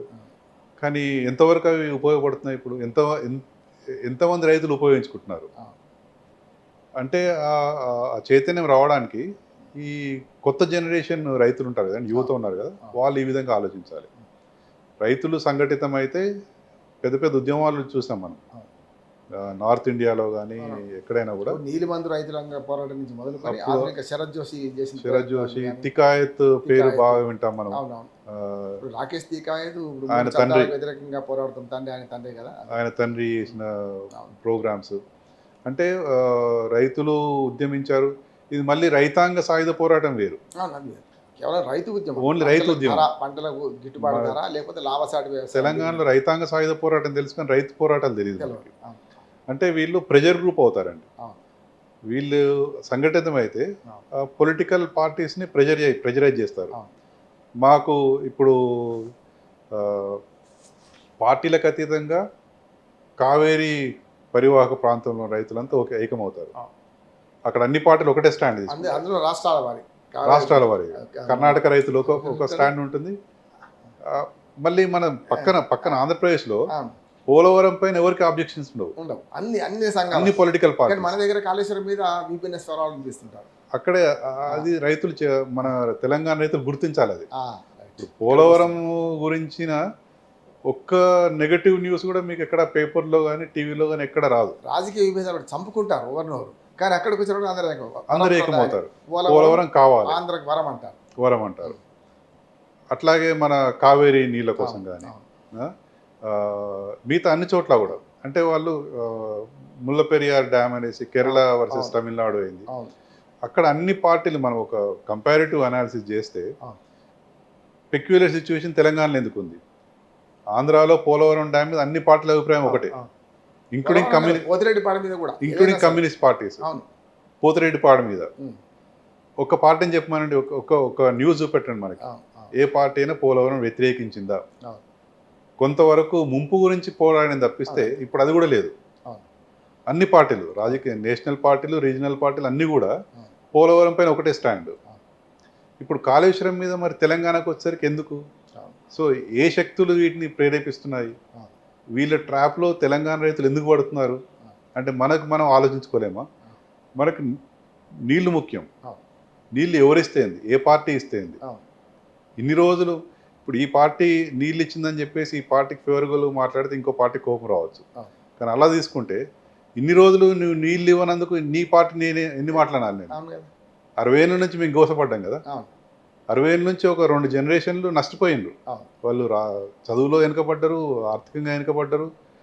పెద్ద పెద్ద రైతులు కూడా రైతు కూలీలు అయినరు. మహబూబ్నగర్లో మనం 20 ఎకరాలు ఉన్న రైతు కూడా హైదరాబాద్ ట్యాంక్ బండ్కి వచ్చి పల్లీలు అమ్ముకున్నాడు, వాచ్మెన్గా పనిచేసిండ్రు.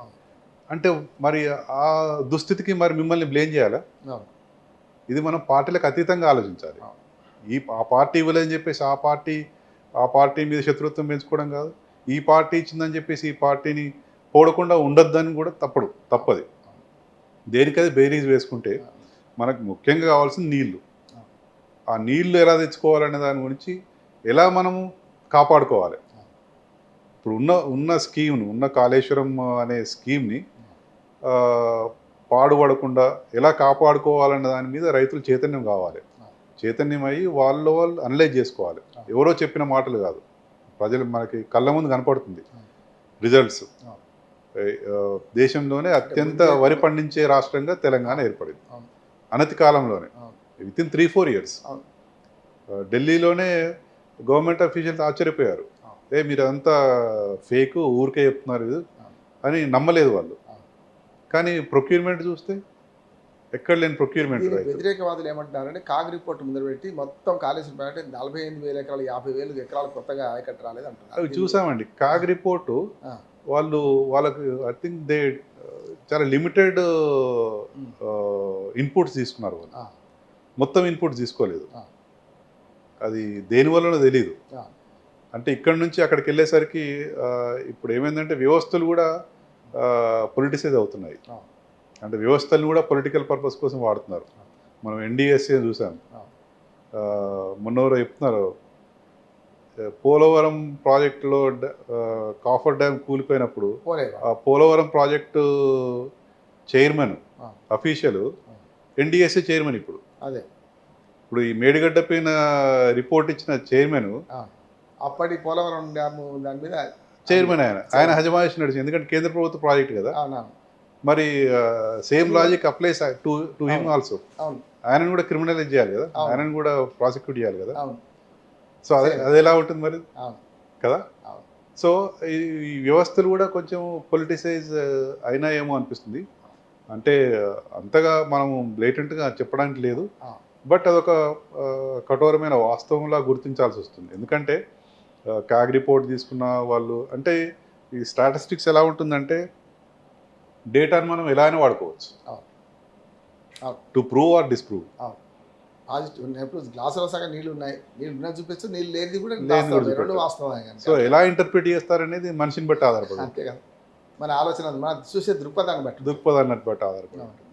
సో దానివల్ల కొంచెం పొలిటికల్ మైలేజ్ కోసం అట్లాంటివి ఏమైనా వాడారేమో, కానీ ఇవి అంటే కొంతకాలంగా ఈ నిష్పక్షపాతంగా వివరిస్తాయి. అంటే ఓవర్ పీరియడ్ ఇంకా రానున్న రోజుల్లో వాళ్ళు మంచి రిపోర్ట్ ఇస్తారని అనుకుంటున్నాం. అంటే ఎన్డీఎస్ఏ మీద రెండు విమర్శలు. ఒకటేమో ఇది కూలింది అంటే కుంగింది అనగానే ఇప్పుడు అదిగో పులి అంటే ఇదిగో తోకలాగా వచ్చి రిపోర్ట్ ఇచ్చారు. తర్వాత పార్లమెంట్ ఎన్నికలప్పుడు ఒక రిపోర్ట్ ఇచ్చారు. 2023 అక్టోబర్లో కుంగితే ఆ ఎన్నికల పీరియడ్లో వచ్చి ఒక రిపోర్ట్ ఇచ్చారు. తర్వాత పార్లమెంట్ ఎన్నికల ముందు ఒకటి రిపోర్ట్ ఇచ్చారు. ఇప్పుడు మరొక రిపోర్ట్ ఇచ్చారు, మీరు చదివి ఉంటారు. ఇది మనకు దీన్ని పునరుద్ధరించడానికి ఏం చేయొచ్చో గురించి చెప్పారు కదా. దాని గురించి మరి ప్రభుత్వాలు ఏం ఆలోచన చేయాలి? వివిధ స్టేజ్ల్లో, అంటే మీరు ఫస్ట్ చెప్పిన రిపోర్టుకు లాస్ట్ రిపోర్ట్కి ఎంత కాలం అయిందండి? దాదాపు 15 నెలల 16 నెలలు అయింది. 16 నెలలు అయింది. 16 నెలలు ఆపడానికి గల కారణాలు ఏంటి? అంటే ఎవరి ప్రయోజనాలు ఉద్దేశించి 16 నెలల పాటు ఆపారు మీరు? ఒకవేళ ఎన్డీఎస్ఏ కనుక స్వయం ప్రతిపత్తి గల సంస్థ అయితే ఎవరి ప్రయోజనాలు ముఖ్యం? రైతుల ప్రయోజనాలు ముఖ్యం, హైదరాబాద్ తాగునీరు ప్రయోజనాలు ముఖ్యం. అటువంటప్పుడు ఆ స్వయం ప్రతిపత్తి గల సంస్థ ఒక 2 monthsలోనే రిపోర్ట్ ఇవ్వాల్సింది. నెక్స్ట్ సీజన్ కల్లా మీరు రిపేర్ చేయండి, రాజకీయాలు కమిషన్లు గడనియండి, కమిషన్ రిపోర్ట్ కానివ్వండి, ఇదైతే ప్రాసిక్యూట్ చేయండి. ఎవరు ఉన్నారో ఆ అవినీతి ఎక్కడ జరిగితే అక్కడ ప్రాసిక్యూట్ చేయండి, ఇంజనీర్ల పైన చర్యలు తీసుకోండి. కానీ ఒక భారత ప్రభుత్వ సంస్థ, స్వయం ప్రతిపత్తి గల సంస్థ ఎవరి ప్రయోజనాలు ఉద్దేశించి పనిచేయాలి? రైతుల ప్రయోజనాలు ఉద్దేశించి పనిచేయాలి. అంటే ఇక్కడ జరిగింది ఏంది? వాళ్ళు పనిచేసింది రైతుల ప్రయోజనాల కోసం కాదు. ఎందుకు కాదు అంటే రైతులు సంఘటితం కాలేదు, మన వాళ్ళు లాబింగ్ చేయట్లేదు. పార్టీలకు అతీతంగా మన రాజకీయ నాయకులు లాబీ చేయలేదు. లేదు, మా రైతులకు అందించాలి నీళ్లు, లేకపోతే మేము ఓట్లు అడగలేని పరిస్థితి. మేడిగడ్డ మరమ్మతులు చేసి నీళ్లు పంపు చేసి మళ్ళీ నీళ్ళు ఎప్పట్లాగా ఏమంటారు దాన్ని మళ్ళీ చేయాలి, స్టార్ట్ చేయాలి అన్న ప్రెజరు మన రైతులు తీసుకురాకపోయారు. రాజకీయ పార్టీలు కూడా ఫెయిల్ అయినట్టే. రైతులు నిలదీస్తే కదా సార్. ఇప్పుడు రైతులు గ్రామాన ప్రెజర్ ఎక్కడి నుంచి రావాలంటే ప్రెజర్ ఇక్కడి నుంచి రావాలి. మీరు మాకు నీళ్ళు ఇస్తేనే, మేడిగడ్డను పునరుద్ధరించి నీళ్ళు ఇస్తేనే మేము మమ్మల్ని ఓట్లు అడగండి, మీరు అప్పటిదాకా రావద్దు. ఫర్ ఎగ్జాంపుల్ మనకి పోలవరం పెద్ద ఇష్యూ అయింది, దానికి గుణపాఠంగా ఓట్లు వేశారు కదా. మీ హయాంలో ఊలిపోయింది ఇది అన్న టైంలో క్రియేట్ చేశారు. అది ఎంతవరకు నిజమో తెలియదు కానీ ఏం చెప్పి ఇటు ఉల్టా ఇటు కూడా అయింది, మీ హాయిలో ఏం చేయలేకపోయినా. అదే ఒకవేళ ఏదన్నా పెద్ద ప్రాజెక్ట్కి ఇబ్బందులు ఎదురైతే అక్కడ ఇమ్మీడియట్గా వాళ్ళు ఒక చైతన్యం వచ్చేసి మీరు దానికి ఏం చేస్తున్నారని నిలదీస్తారు. ఆ రాజకీయ నాయకులు కూడా వాటికి అనుగుణంగా వాళ్ళ పార్టీని ప్రెజరైజ్ చేస్తారు, చేసి మనం ఇది చేయాలి సార్, ఇది చేయకపోతే మనం ఓట్లు అడగలేము అన్న పరిస్థితి తీసుకురావాలి. సో అప్పుడు వీళ్ళు ఎన్డీఎస్ఏని లేదు మీరు రిపోర్ట్ ఇవ్వాలి, దానికి ఏం చేయాలో చెప్పండి అని చెప్పేసి.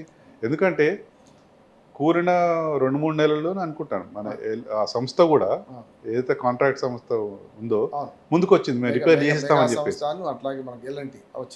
మీరు డబ్బులు ఇవ్వకున్నా పర్లేదు, మేమే డబ్బులు పెట్టి చేస్తామన్నారు. ఎందుకు చేయించలేదు మరి? అంటే ఇక్కడ ఒక విధంగా చెప్పాలంటే రైతులు, తెలంగాణ రైతులు చాలా ఒక సుప్తావస్థలో ఉన్నారు. ఇంకా వీళ్ళు ఈ విషయాలని గ్రహించాలి. ఈ ప్రాజెక్ట్ యొక్క విలువ, ప్రాజెక్ట్ యొక్క ప్రయోజనాలు పొందుతూనే దాన్ని గుర్తించలేని స్థితిలో ఉన్నారు. మరి పొందుతున్నారు ప్రయోజనాలు. మీరన్నా హల్దీవాగులో, మీరన్నా కూడెల్లి వాగులో నీళ్లు పోతుంటే ఆ నీళ్ళు అనుభవిస్తాయి, నీళ్ళు ఎక్కడి నుంచి చూస్తే తెలుస్తలేదు వాళ్ళకి. అంటే రాజకీయ పార్టీల వైఫల్యం కూడా కనపడుతుంది. ఇప్పుడు ఇవి కాళేశ్వరం నీళ్ళు అని చెప్పలేకపోతున్నారు కదా. ఇప్పుడు ఒకటేమో చేసిన బీఆర్ఎస్ పార్టీ, టీఆర్ఎస్ వాళ్ళు బీఆర్ఎస్, వాళ్ళు రైతుల చైతన్యవంతం చేయడం, ఈ ప్రభుత్వం మీద ఒత్తిడి చేయడంలో విఫలమైనరు. వాళ్ళకి రైతాంగ చైతన్యం లేకపోవడం రెండోది. అయితే ఇప్పుడు దీన్ని ఎట్లా అదే అందుకనే ఇప్పుడు మనకు టార్గెట్ దగ్గరికి వస్తున్నాం ఏంటంటే ఏదైతే కక్ష రాజకీయాల్లో రైతులు బలవుతున్నారంటారా మీరు అంటే రాజకీయ కక్షలు రైతులకు శిక్షణ అనే ఒకటి వస్తుంది కదా మనం అదే అవుతుందండి ఇప్పుడు. ఆ, ఇప్పటిదాకా మనము ఒక 50 ఏళ్ల పాటు నీటి గోస ఎదుర్కొన్నాము. ఆ. నీటి ఎద్దడి. దానివల్ల రైతులు ఎంత నష్టపోయిందో మనం చూసాం, కళ్ళారా చూసాం. ఒక 2 జనరేషన్లు చూసాం. ఆ. ఒక 2019 నుంచి మనకి కాళేశ్వరం ఫలాలు అందుతున్నాయి కదా, అప్పటి నుంచి నీళ్లు రావడము, నింపడము, పంప్ హౌజులు వర్క్ చేయడం అని స్టార్ట్ అయినాయి. ఒక 3-4 ఏళ్ళు మనం ఇది చూసాం, దీని ఫలాలు అనేవి. అంటే ఇది కంటిన్యూ కావాలంటే మరి కాళేశ్వరంలో ఉన్న మేడిగడ్డ 2 పిల్లర్లు కుంగిన పిల్లర్లను రిపేర్ చేయించేసి అది చేయకపోతే మరి ఏమవుతుంది అనేది రైతులు ఆలోచించాలి. ఇట్లాగే రాజకీయాలకు వదిలేద్దామా, ఒకరి మీద ఒకరు దుష్ప్రచారం చేసుకొని ఇప్పుడు ఏమవుతుందంటే సార్, ఇప్పుడు రాజకీయ నాయకులకు ఎటువంటి ఇబ్బంది ఉండదు. వాళ్ళు ఈ పార్టీ కాకపోతే ఆ పార్టీ కాకపోతే ఈ పార్టీ, లేకపోతే ఈ నాయకుల్లో ఎంతమంది వ్యవసాయం మీద ఆధారపడి బతుకున్న వాళ్ళు చాలా తక్కువ. అంటే వ్యవసాయం వాళ్ళకి ప్రధాన జీవనోపాధి కాదు, ప్రధాన జీవనోపాధి రైతులకి. అంటే ఒకవేళ కాళేశ్వరం మనుగడనే ప్రశ్నార్థకమైతే ఎవరు నష్టపోయేది రైతులే. రాజకీయ ప్రయోజనాలు ఉద్దేశించి ఎటువంటి కమిషన్లు కానీ ఎటువంటి ఎంక్వైరీలు వేసుకున్నా అది రాజకీయ పరంగా తేల్చుకోవాలి. కానీ రైతులకు వచ్చేసరికి రైతు ప్రయోజనాలు ముఖ్యంగా అన్ని రాజకీయ పార్టీలు పనిచేయాలి. లేకపోతే ఇది మీరు అన్నట్టు కాళేశ్వరం ఒక రాజకీయ కక్షలో భాగంగా రైతులే సమిధులు అవుతారు, రైతులే శిక్ష అనుభవిస్తారు. ఎందుకంటే మళ్ళీ పాత రోజులకి బోర్ బావులు తవ్వుకోవడము, మళ్ళీ కొత్త మోటార్లు, కొత్త కరెంట్ లైన్లు, కొత్త ఇరిగేషన్ పైప్ లైన్లు, ఇవన్నీ మళ్ళీ మొదటికి వచ్చే అవకాశం ఉంటుంది. అందుకని శిక్ష రైతులకే. అంతే కదా, ఆవులు కొట్లాడుకుంటే లేగల కాళ్ళు విరిగినట్టు అంతే అంతే కదా. వాళ్ళు ఆంబోతులు కొట్లాడుకుంటాయి, ఆంబోతుల పోరులో లేగల కాళ్ళు విరుగుతాయి కదా. అవును. అది అంటే కాళేశ్వరం ఇప్పటికి కూడా చాలా బదనామైంది. అంటే మొత్తం పనికి రాందని, లేకపోతే అది చాలా అవినీతి ఉందని, ఈ 2 విషయాలు ఏం చెప్తారు? పనికి వస్తుందా లేదా కాళేశ్వరం ఇప్పుడు? అంటే మనం మొదట్లో అనుకున్నట్టు కాళేశ్వరము 3 బ్యారేజీలు, పంప్ హౌజులు, కెనాళ్ళు, రిజర్వాయర్లు. దీంట్లో వీళ్ళు ప్రచారం చేస్తున్నది, కాళేశ్వరం పైన వ్యతిరేకులు ప్రచారం చేస్తున్నది ఏంది? పిల్లర్లు కుంగినాయి. అంటే కాళేశ్వరమే ఫెయిల్ అయింది అంటారు పిల్లలు. అదే మనం ఆలోచించాలి. కాళేశ్వరం అంటే కాళేశ్వరం ప్రాజెక్ట్ ఎక్కడా లేదు. అదే కదా. ఇప్పుడు మీరు Nagarjuna sir project Nagarjuna sir తీసుకెళ్తుంది, మీరు గూగుల్ మ్యాప్ అయినా నాగార్జున సార్ తీసుకెళ్తుంది. మీరు కాళేశ్వరం ప్రాజెక్ట్ అంటే ఎక్కడ తీసుకెళ్తుంది? ఒక నందిగడ్డ మేడిగడ్డ బ్యారేజ్కే తీసుకెళ్తుంది, అంతే కదా. ఎందుకంటే అది కాళేశ్వరం ముక్తేశ్వర ఆలయం ఉంది కాబట్టి మేడిగడ్డ బ్యారేజ్ పేరు అది పెట్టారు. అంతేగాని మీకు కాళేశ్వరం ప్రాజెక్ట్ అనేది ఎక్కడ లేదు. ఆ మేడిగడ్డ బ్యారేజ్లో పిల్లర్లు గుంగినాయి, 2 పిల్లర్లు, అంతే కదా. కాళేశ్వరం ఎలా కూలిపోయింది అంటారు? మరి మిగతా అన్ని ఇంటాక్ట్గా ఉన్నాయి, అన్ని రిజర్వాయర్లు, పంప్ హౌజులు, సొరంగాల ద్వారా వచ్చే నీళ్లు, ఎల్లంపల్లి రిజర్వాయరు, SRSP దాకా అందిన నీళ్లు, ఇవన్నీ ఉన్నాయి కదా. కాళేశ్వరం ఎలా కూలింది అంటారు మరి? సో ఆ మేడిగడ్డ దగ్గర ఉన్న పిల్లర్లు రిపేర్ చేస్తే సరిపోతుంది. అది అసలు అంటే దాన్ని ప్రొజెక్ట్ చేయడమే ఒక ప్రాజెక్ట్గా ప్రొజెక్ట్ చేసి ఒక రాంగ్ ఇంప్రెషన్లో పడ్డారు. ఇప్పుడు రియలైజ్ అవుతున్నారు. ముద్ర వేయడం జరిగింది. ప్రజలు కూడా, రైతులు కూడా అపోహలకు గురిగా పడ్డారు. అరే ఇది కాళేశ్వరం ప్రాజెక్ట్ అంటే పోచంపాడు ప్రాజెక్ట్ లాను, లేదా నాగార్జున సార్ ప్రాజెక్ట్ లాను, అది పోయిందంటే ఇక మొత్తం పోయింది. ఇక ఈ ఒక్క ప్రాజెక్టుకి 98,000 కోట్లు తిన్నారు వాళ్ళు, అవినీతి జరిగింది. 1,40,000. అంటే ఒక మాట, ఇప్పుడు తమ్మిడిహట్టి దగ్గరనే నీళ్లు ఉండేది, మార్చడం తప్పు అనే వాదన కూడా ఇప్పుడు ఈ ప్రభుత్వం చేస్తుంది. లేకుంటే దీని వ్యతిరేకులు, కాళేశ్వరం వ్యతిరేకులు చెప్పు, కాళేశ్వరం వ్యతిరేకులు, కాళేశ్వరం సమర్థకులే. ఇప్పుడు మన ఇద్దరం వ్యతిరేకం కాదు, సమర్థకులం కాదు, ఉన్నది కూడా చెప్పే ప్రయత్నం చేస్తున్నాం, అంతే కదా. కనుక ఈ తమ్మిడిహట్టి నుంచి మార్చడానికి కరెక్ట్ అంటారా, మీరు సమర్థిస్తారా? అంటే నాకు ఈ టెక్నికల్ అంశాలు వాళ్ళకు వదిలిపెట్టడం బెస్ట్. ఎందుకంటే ఇవాళ ప్రతి ఒక్కరు ప్రతి దాని మీద మాట్లాడుతున్నారు. అందరూ ఇంజనీర్లు, అందరూ పాలసీ మేకర్స్, అందరూ ఇదైపోయారు. అటువంటి ఒక నాణ్యతమైన సంస్థనే ఇచ్చింది, రిపోర్ట్ ఇచ్చారు వాళ్ళు. వ్యాప్కోస్ ఇచ్చారు, CWC ఇచ్చారు. అంటే ప్రాజెక్ట్ అంటే మనం ఏదో మనం అనుకోగానే తెల్లారులేస్తే మనం కట్టేయాలి అన్నది ఒకరి చేతిలో ఉండదండి. ఆ. వివిధ సంస్థలు వివిధ లెవెల్లో ఉంటాయి. మనం రాష్ట్రం అనుకోగానే రాష్ట్రం తలుచుకోగానే కట్టాల్సిన అవకాశం కూడా లేదు. జలవనరులు జాతీయ ఆస్తి. జాతీయ సంస్థ అది. ఆ. ఫారెస్ట్ డిపార్ట్మెంట్ ఉంటుంది, ఎన్విరాన్మెంట్. ఎన్విరాన్మెంట్, దాంట్లో నిష్ణాతులైన జల నిపుణులు ఉంటారు, ఇంజనీర్స్. వాళ్ళందరూ ఇచ్చిన రిపోర్ట్ల ఆధారంగానే అది మార్చినట్టున్నారని నా అభిప్రాయం. అంతేగాని మనం దాని మీద అంటే సింపుల్గా చెప్పలేము మనం, కానీ మార్చడం మాత్రం బ్లేటెంట్ గా చెప్పలేము. ఇవన్నీ ఆలోచించి చేస్తారు, ఆలోచించి చేసిన నిర్ణయం ఇది. చేసింది. మరి అవినీతి పార్ట్ కూడా ఒక మాట అంటున్నారు. ఎందుకంటే ఇప్పుడు ఒకటి ఏం చేసి ఇక్కడ గెలవలేకపోతే ఇక్కడికి వస్తున్నారు, 1,00,000 కోట్ల అవినీతి అంటున్నారు. నిజంగా 1,00,000 కోట్ల అవినీతి జరిగిందంటున్నారు. అంటే మనం అవినీతి అనేది అంటే మన సమాజంలో పార్ట్ అండ్ పార్సల్ అయిపోయింది, ఒక భాగం అయిపోయింది. అంటే అవినీతి అంటే మనం చెప్పకూడదు కానీ వివిధ రంగాల్లో కనపడుతుంది మనకి. ఒక టౌన్ ప్లానర్ ఇంట్లో దాదాపు 50-60 కోట్ల పరుపుల కింద క్యాష్ దొరికింది. అలా అని చెప్పేసి టౌన్ ప్లానింగ్ డిపార్ట్మెంట్ మొత్తం అవినీతి పరుల కాదు, అది వివిధ రంగాల్లో ఉంది. ఇరిగేషన్లో రేవంత్ రెడ్డి గారు ఆ మాట మధ్య మన ఇంజనీర్లకు అపాయింట్మెంట్ ఆర్డర్స్ తెచ్చుకుంటూ ఆయన అన్నాడు, ఒకవేళ రాజకీయం పక్కన పెట్టి ఇరిగేషన్ శాఖను కనుక అవినీతి పరులను పట్టుకుంటే కాళేశ్వరం అవినీతిలో సగం శాఖ ఖాళీ అయిపోతుంది అన్నాడు కదా. అది మనం రాజకీయం కాదే, టౌన్ ప్లానింగ్ కూడా అప్లై చేయొచ్చు. అంతే. ఒక బిల్డింగ్ కూలిపోతుంది, ఒక బిల్డింగ్ కూలిపోద్ది, మరి దానికి పర్మిషన్ ఇచ్చి అన్నీ ఉంటాయి, టౌన్ ప్లానింగ్ అధికారే పర్మిషన్ ఇచ్చి ఉంటాడు, అది ఏమైందో తెలియదు మనకి, ఎందుకు ఇచ్చాడో తెలియదు, ఎలా ఇచ్చిందో తెలియదు. సో దాంట్లో మనం మిగతా చోట్ల కూడా చూసాము, టీవీలో చూసాము, టౌన్ ప్లానింగ్ అధికారి అవినీతి కేసులో పట్టుబడ్డాడని చెప్పేసి. సో దాన్ని బట్టి మనం టౌన్ ప్లానింగ్ అధికారులు పట్టుకుంటే అవినీతి బయటపడుతుంది, లేకపోతే ఈ టౌన్ ప్లానింగ్ వింగ్ అంతా కూడా అవినీతి మయము అని చెప్పగలమా? చెప్పలేము. అది ఇప్పుడు గవర్నమెంట్ బాధ్యత. ఇప్పుడు అవినీతిని ప్రచారం చేసి తప్పించుకోవాలని చేయడం మంచి పద్ధతి కాదు.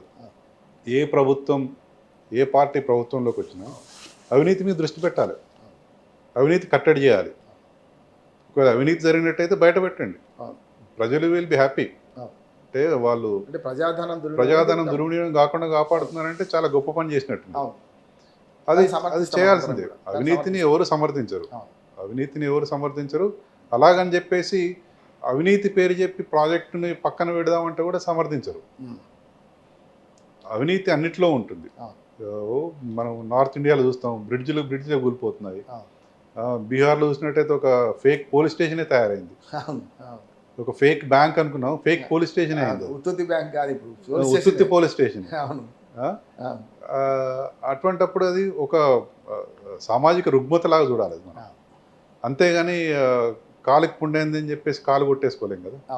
ఇప్పుడు కాళేశ్వరంలో అవినీతి జరిగితే అవినీతి బయట పెట్టండి, స్వాగతిస్తారు, ప్రజలు స్వాగతిస్తారు. మీరు నిష్పక్షపాతంగా ఏ ప్రభుత్వమైనా, ఈ ప్రభుత్వమైనా ఏ ప్రభుత్వమైనా అన్ని ప్రాజెక్టుల్లో అన్ని కార్యాలయాల్లో అవినీతిని బలోపేతం చేయండి, అవినీతి నిరోధక వ్యవస్థని బలోపేతం చేయండి. ఒక సజెషన్,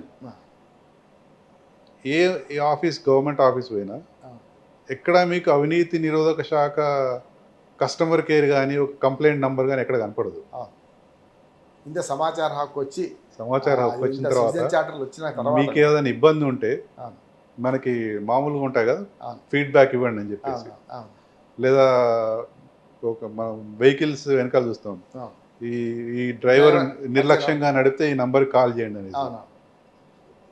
మీకు ఏదైనా ఇబ్బందులు ఎదురైతే, ఈ కార్యాలయంలో మీకు ఏదైనా ఇబ్బంది ఎదురైతే ఈ నంబర్కి కాల్ చేయండి అని ఎందుకు లేదండి? అంటే విజిలెన్స్ వారోత్సవాలు జరుపుతున్నారు, కానీ నేను లోక్సభ నుంచి అవన్నీ పనిచేసిన వాడిని చెప్తున్నా. విజిలెన్స్ వారోత్సవాలు నామమాత్రంగా చేసి ఊరుకుంటున్నారు, కనుక అవినీతి అన్నిట్లో ఉంది. కానీ ఇప్పుడు కాళేశ్వరం ప్రాజెక్టు గురించి రెండే, ఒకటేమో ఫిజిబిలిటీ లేదని ఒకటి అంటున్నారు. అంటే మీరు అన్న కాస్ట్ పెరగడం, మరి కాస్ట్ పెరిగింది అన్నప్పుడు అంటే దానికి ఉదాహరణ చెప్పగలుగుతారా? అది చాలా ఇంపార్టెంట్ పాయింట్ అండి, కాస్ట్ బెనిఫిట్ అనాలిసిస్ అనేది. ఇప్పుడు మనకి మోడల్స్, నమూనాలు, బ్లూ ప్రింట్స్ అన్ని ప్రాజెక్ట్స్లో ఎలా ఉంటాయంటే, ఒక ఎకరానికి నీళ్ళు అందించడానికి ఎంత ఖర్చు అయింది ఆ విధంగా ఆలోచిస్తారు. అయితే కాళేశ్వరం మనం అనుకున్నట్టు ఈ మూస పద్ధతిలో జరగలేదు. Kaleshwaram project, Kaleshwaram lift irrigation scheme అనేది డైరెక్ట్గా నీళ్ళు వస్తాయి, కెనాల్స్ ద్వారా నీళ్లు అందే అవకాశం ఉంటుంది, ఇండైరెక్ట్గా కూడా నీళ్ళు అందే అవకాశం ఉంటుంది. భూగర్భ జలాలు పెరగడం, భూగర్భ జలాలు పెరగడం, చెరువులు నింపడము, కాలువలు నింపడము, నది మన బావులు నింపడం. అది అయితే ఈ అంటే నా ఉద్దేశం ఏంటంటే ఈ ఇంజనీర్స్ మనము ఎస్టిమేట్ ఇచ్చిన అంటే విమర్శకులు ఆలోచించడం ఏంటంటే ఇన్ని వేల ఎకరాలే పారుతున్నాయి కాబట్టి ఇంత ఇన్వెస్ట్మెంట్, ఇన్ని వేల కోట్ల ఇన్వెస్ట్మెంట్ అయింది కాబట్టి వైబుల్ కాదేమో అనుకుంటున్నారు. కానీ ఇండైరెక్ట్గా ఎన్ని వేల ఎకరాలు పారుతున్నాయి అదొకటి కన్సిడర్ చేయాల్సిన అవసరం ఉంటుంది. ఇది ఒక కొత్త డైమెన్షన్ అండి. ఇరిగేషన్ ఇంజనీర్స్ నిపుణులకు కూడా ఇది ఒక కొత్త డైమెన్షన్లో ఆలోచించాల్సిన అవసరం వచ్చింది మనకి. ఇండైరెక్ట్ బెనిఫిట్స్ ఏంటి, కాస్ట్ బెనిఫిట్ అనాలిసిస్ అనేది ఎప్పుడు మనము లీనియర్గా చూడలేము. మనం ఇన్ని ఎకరాలు, ఇన్ని నీళ్లు, ఇంత ఇన్వెస్ట్మెంట్, ఇన్ని టీఎంసీ నీళ్లు, ఇంత ఇన్వెస్ట్మెంట్. లెక్క ఉంది రాఘవరెడ్డి గారు, ఒక టీఎంసీకి 10,000 ఎకరాలు. అది అదే మెట్ట ప్రాంతం వేస్తే మరి 20,000 ఎకరాలు పడుతుంది అంతే. అవును, ఇప్పుడు మనకు మనం ఏమంటారు డిప్రికేషన్ చేసినాం అనుకోండి, దాని నుంచి అంటే మనం పడుతుంది కదా, డబుల్ పారుతుంది. అది మీరు ఒక ఎకరం కూడా పారడానికి పేపర్లు చూపెట్టడానికి ఉండకపోవచ్చు. అవును, చెరువులు నింపారనుకోండి, మీరు డైరెక్ట్ పారించట్లేదు కదా, పొలాలకు పోవట్లేదు కదా. కానీ ఆ చెరువులు నింపడం వల్ల నాకు బావుల్లో ఊట పెరిగింది కదా, బోర్ బావుల్లో నీళ్ళు వచ్చినాయి కదా, దాన్ని బట్టి నేను పండించుకుంటున్నాను కదా. ఇప్పుడు దాన్ని బట్టి నేను ఆర్టికల్ అదే రాశాను, ఒక రైతుకి ఒక బోర్ వేయాలంటే ఇవాళ ₹1,00,000 అవుతుంది. అంటే దాదాపు ఒక రైతు గత 3-4 ఏళ్ళుగా ఒక 2-3 లక్షలు సేవ్ చేసినట్టే కదా. ప్రతిసారి కొత్త బోర్ వేస్తే ఒక ₹1,00,000 ఖర్చు అయితే 2 లక్షలు సేవ్ అయినట్టే కదా. అంటే ఈ కాస్ట్ ఎవరు చూస్తారు? ఇది అంటే రైతుకు కాస్ట్ అయితే మీకు ఇబ్బంది లేదు. ఇప్పుడు రైతు కాస్ట్ తగ్గించడం అంటే గవర్నమెంట్ చేసిన కృషే కదా. మరి అది కాస్ట్ బెనిఫిట్ అక్కడ చూసుకోవాలి కదా మనం. ఈ కాస్ట్ బెనిఫిట్ అనాలిసిస్ అనేది కొత్త పంతాలు ఆలోచించాలి, న్యూ పారాడైమ్ అంటారు. సాంప్రదాయ పద్ధతి కాకుండా కొత్త విధానంగా ఆలోచించాలి. అంటే ఇంజనీర్స్ కూడా దే షుడ్ గెట్ ట్రైన్డ్.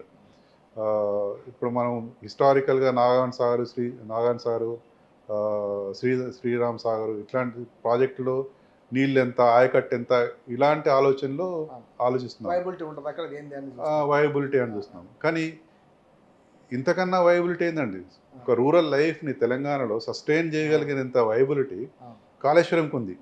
ఆ వైబిలిటీని మీరు ఎలా అకౌంట్ చేస్తున్నారు అంటే వాటికి కొత్త క్వశ్చన్ వేయాల్సిన అవసరం ఏర్పడేది.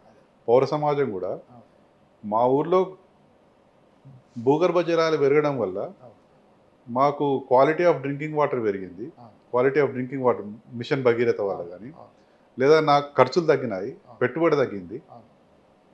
సో దీనివల్ల మా స్టాండర్డ్ ఆఫ్ లివింగ్ పెరిగింది. సో ఈ డైమెన్షన్స్ ఎలా అకౌంట్ చేస్తున్నారు మీరు? మీకు దాన్ని అదనంగా చెప్తాను. 1 కిలోమీటర్ తీసుకుపోయి నీళ్ళు ఎత్తుకొచ్చుకునే శ్రమ తప్పినప్పుడు అది ఇంకో శ్రమకు దారి తీస్తుంది కదా. వాళ్ళకి టైం ఉంటుంది కాబట్టి కాస్ట్ బెనిఫిట్ తీసుకోవాలి. కాస్ట్ బెనిఫిట్ తీసుకోవాల్సింది. మనకి వివిధ గవర్నమెంట్ రిపోర్ట్స్లో కూడా మహిళలు ఎన్ని గంటలు డొమెస్టిక్ వర్క్లో ఇన్వాల్వ్ అవుతున్నారు, ఎంత ఎక్కువ ఇన్వాల్వ్ అవుతే వాళ్ళకి బయట ఎంప్లాయ్మెంట్ ఆపర్చునిటీ అంత తగ్గిపోతుంది. అదొక హ్యూమన్ డెవలప్మెంట్లో ఒక ఇండెక్స్, అది ఒక ఇండిసెస్. సో అలా ఈ మిషన్ భగీరథ వల్ల ఇంటి ముందుకే నీళ్ళు వస్తాయి, వాళ్ళకి ఎంత శ్రమ తప్పినట్టు, ఎన్ని పని గంటలు మిగిలినట్టు. అంటే ఈ కాస్ట్ బెనిఫిట్ అనాలిసిస్ అనేది అంటే సాంప్రదాయిక నమూనా మూస పద్ధతిలో కాకుండా డిఫరెంట్గా ఆలోచించాలి. అది మనం కొత్త మోడల్ని ఇన్వాల్వ్ చేయాలి, ప్రపంచాన్ని పరిచయం చేయాలి. అదొకటి. రెండవది, మన నిర్మాణ వ్యయం పెరిగింది అని అంటున్నారు. మరి గత ప్రాజెక్టుల మీద పెరగలేదా? దీని మీద ఎందుకు వస్తుంది విమర్శ? అన్ని ప్రాజెక్టుల మీద పెరుగుతుంది, ప్రతి ప్రాజెక్ట్ మీద పెరిగింది. మీరు నాగార్జున సారు రికార్డ్స్ తీయండి, 475 కోట్లతో మొదలుపెట్టారు. మొత్తం పూర్తయ్యేసరికి ఎన్ని కోట్లు అయింది? అది రెండో దేశం. ఇప్పటికి శ్రీరామ్ సార్ మూడో దేశం పూర్తే కాలేదు. అదొకటి. కాస్ట్ ఎస్కలేషన్ అనేది వాళ్ళు అంటే వాళ్ళ డిఫరెంట్ డైమెన్షన్స్ ఉంటాయి. వాళ్ళు అంత ఈజీగా అప్రూవల్స్ కూడా రావు. ఇది కాళేశ్వరం లిఫ్ట్ ఇరిగేషన్ స్కీమ్ కూడా వివిధ బ్యాంకులు ఫండ్ చేసినాయి, ఫైనాన్స్ చేసినాయి. వాళ్ళు కూడా అంత అడ్డగోలు కాస్ట్ ఎస్కలేషన్కి ఒప్పుకుంటారు అనుకోండి. రిటర్న్స్ రావాలి కదా మళ్ళీ. వాళ్ళు రిటర్న్ అంటే చాలా స్ట్రిక్ట్గా చూస్తారు వాళ్ళు. అవి ఇంకా ఇంటర్నేషనల్ గ్లోబల్ లెవెల్ బాడీస్ ఉంటాయి వాళ్ళకి, వాళ్ళ ప్రోటోకాల్స్ వాళ్ళకు ఉంటాయి. అంత ఈజీగా ఎస్కలేట్ చేయడానికి అవకాశం ఉండదు. అది ఇంకొకటి ఏంటంటే ఇదే ప్రాజెక్టుని ఉమ్. ఇమాజిన్ ఆ. అనుకుందాం ఆ. ఒక 15 ఏళ్ల పాటు పొడిగించినట్టు ఆ. ఈ సంవత్సరం ఈ ఎలక్షన్స్ దాకా మేడిగడ్డ కడతాను, ఆ. పంప్ హౌస్ ఒకటి కడతాను, ఆ.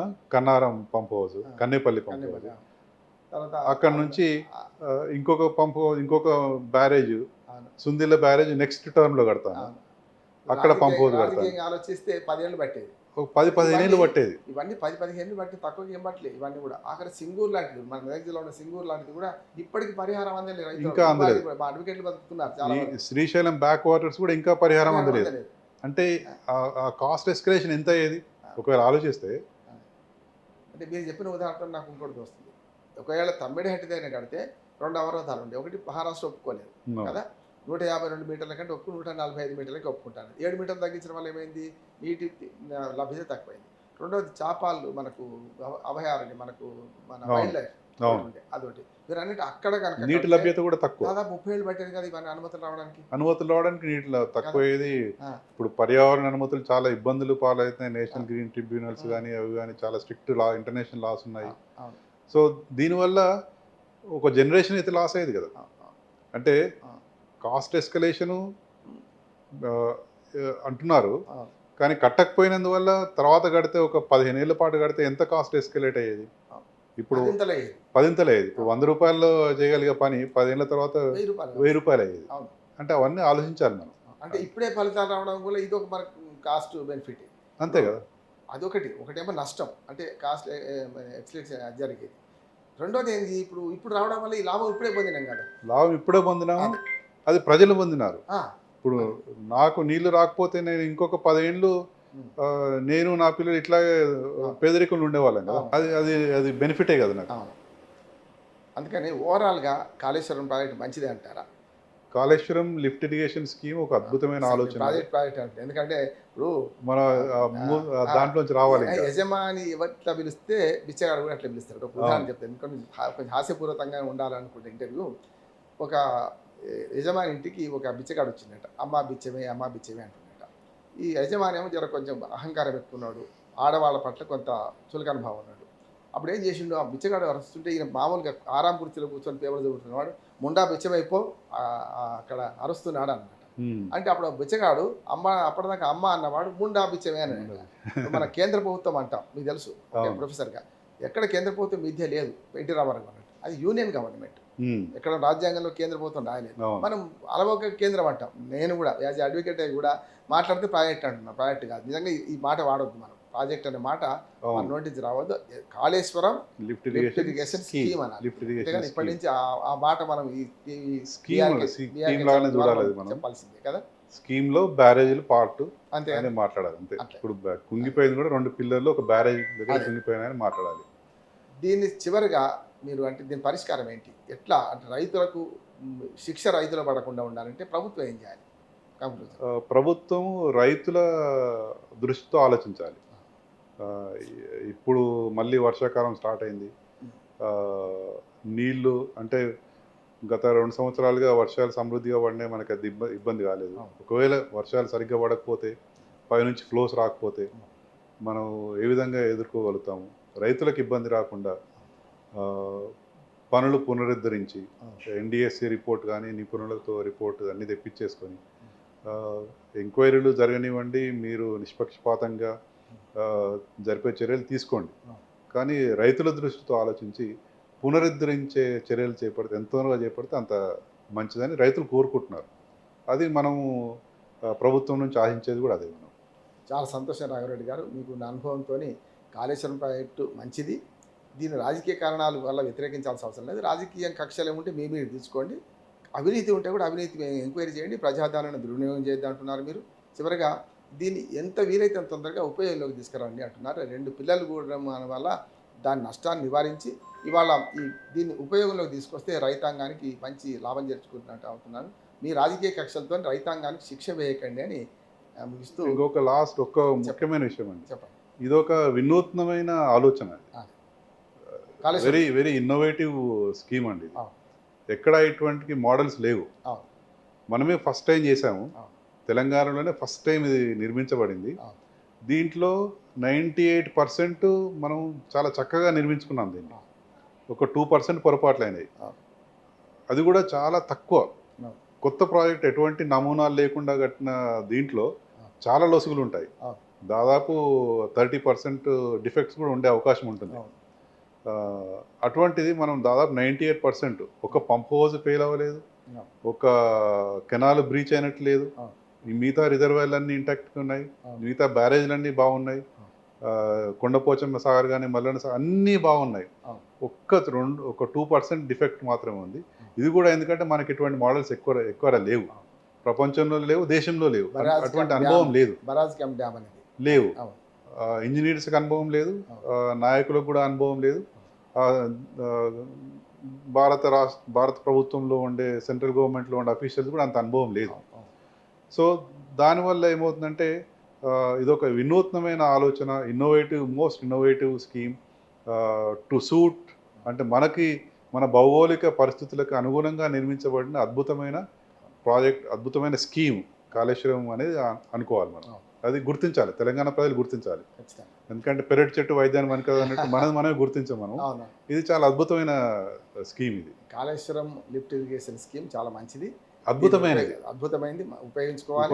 దీన్ని ఇప్పుడు ఏదైతే చిన్న రిపేర్లు వచ్చినాయో పూర్తి చేసుకొని రైతాంగానికి నీళ్ళు అందించాలని ఈ ప్రభుత్వానికి మనం విజ్ఞప్తి చేద్దాం.